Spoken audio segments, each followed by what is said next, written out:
Hello guys, मैं हूँ कारा बाकीमोन और आज की एक्सप्लेनेशन वीडियो में मैं आपको बताऊंगा मुसोको टेंसिया जॉबलेस रिइंकार्नेशन मांगा के बारे में, जहां से सीजन 1 खत्म होता है। चैप्टर 52 एड adventure caught in a quagmire. Eris और रूडियस के अलग होने के बाद हम देखते हैं कि एरिस गिलेल के साथ कहीं जा रही है, बिगड़ते हुए मौसम को नज़रअंदाज करते हुए। गिलेल एरिस से सवाल पूछती है, क्या वो सच में रूडियस को ऐसे ही छोड़ना चाहती है, जिसके जवाब में एरिस कहती है कि यही सही है।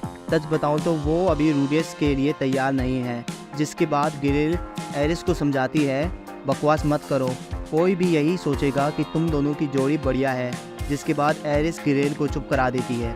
एरिस रूडियस को बहुत लंबे समय से पसंद करती है। उन दोनों की जोड़ी की शुरुआत एरिस के बंगले से होती है और मैना कैलामिटी के बाद भी उन दोनों की जोड़ी ताकतवर ही हुई है। एरिस की नज़र में रूडियस एक कमाल का शख्स बन चुका था, इतना कि अगर तुम सब कुछ उसके ऊपर छोड़ दो तब भी सब कुछ ठीक रहेगा।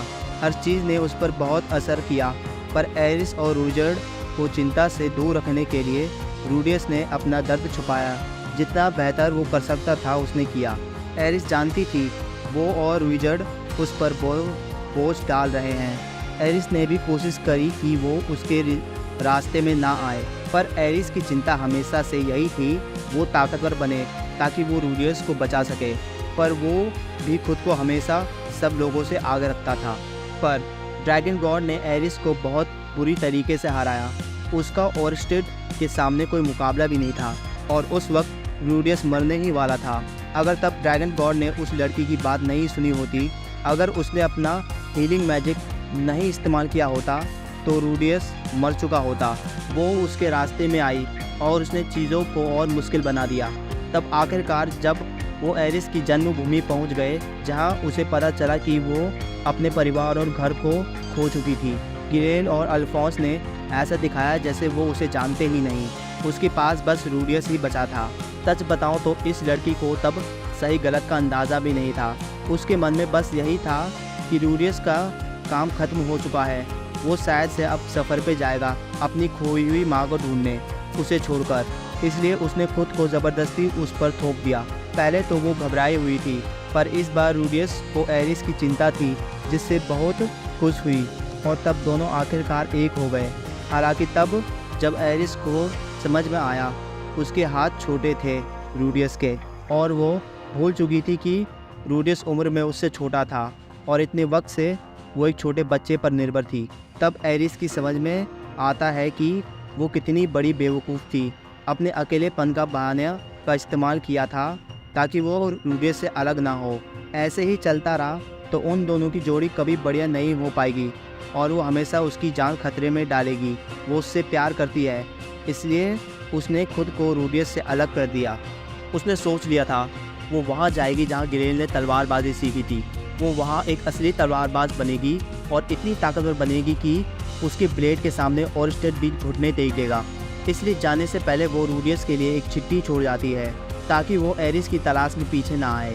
वो कहती है कि अगर वो उससे फिर मिली उसके ताकतवर बनने के बाद, तो इस बार वो दोनों सच में शादी कर लेंगे। और आई लव यू कहने के बाद वो चली जाती है। अब स्टोरी फिर से उन दोनों के सफ़र में आती है, जहाँ गिलेल पूछती है कि एरिस कहाँ ख्यालों में खो गई, जिसके जवाब में एरिस कहती है कि कुछ नहीं, चलो गिलेल, sacred land of the sword में। अब कहानी यहीं से 2 साल आगे बढ़ जाती है, जहाँ एक एडवेंचरर्स के ग्रुप पर एक रेड ड्रैगन हमला कर देता है और जब उसके उगलते हुए आग के हमले से वो बच के भाग रहे होते हैं, तभी कहीं से बड़े नुकीले पत्थर उड़ते हुए आते हैं, जिससे ड्रैगन खत्म हो जाता है।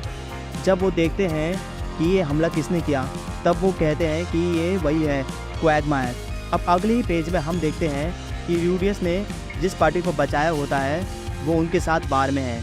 उस पार्टी में से एक मेंबर कहता है कि तुम हमारे लिए भगवान बनकर आए और हमें बचा लिया। हमने तुम्हारी मुश्किल से मदद करी थी, पर इसके बदले हमें पैसा आधा आधा बांट लेना चाहिए जो ड्रैगन को ख़त्म करने के बाद मिला है। फिर एक दूसरा मेंबर कहता है कि मैंने सुना है तुम किसी की पार्टी में नहीं हो और तुम वही क्वेस्ट लेते हो जो जल्द से जल्द ख़त्म हो जाए। तुम बड़ी क्वेस्ट पे भी ध्यान दे सकते हो और अपना नाम बना सकते हो। तुम्हारा प्लान यही तो था ना, अपनी माँ को ढूंढने के लिए। मैं तुम्हारी जैसी हो सके वैसी मदद करूँगा, जिसके लिए रूडियस शुक्रिया भी कहता है। फिर वही मेंबर दोबारा कहता है, तुम्हारी स्किल्स के साथ तुम लेडीज़ में पॉपुलर बन सकते हो कुछ समय के लिए हमारी पार्टी में क्यों नहीं आ जाते? हमारे पास लाल बालों वाली एक हॉट तलवारबाज है।